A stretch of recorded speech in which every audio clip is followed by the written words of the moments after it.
conseiller général de Toircé, et puis Christophe Béchu, donc président UMP du département. Ils se sont écharpés puisque l'analyse financière des comptes du département est mauvaise, dans un contexte où de très nombreux départements sont dans la même situation. Donc ça a atténué les choses.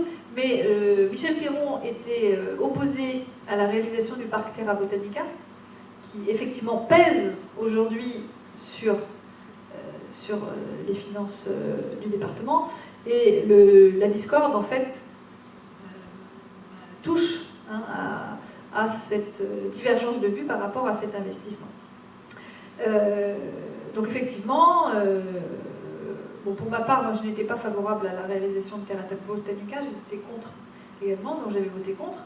Mais à partir du moment où le projet est validé par l'Assemblée, je considère que le rôle des élus, c'est d'essayer de faire en sorte que sorte le meilleur projet, puisque eh bien, l'argent va être dépensé, on n'a pas d'autres obligations, sinon que ça marche, quoi. Il faut que ça fonctionne maintenant que l'argent a été dépensé.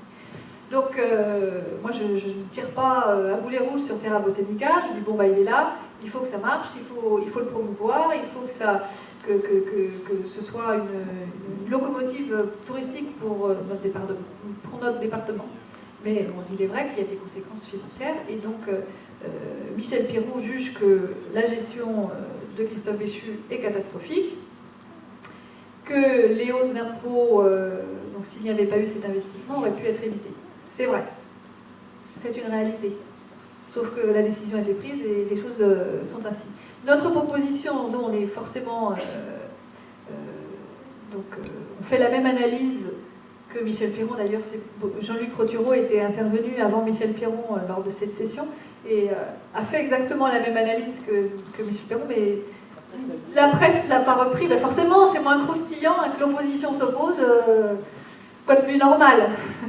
Mais que la majorité s'oppose à la majorité, c'est un peu plus extraordinaire.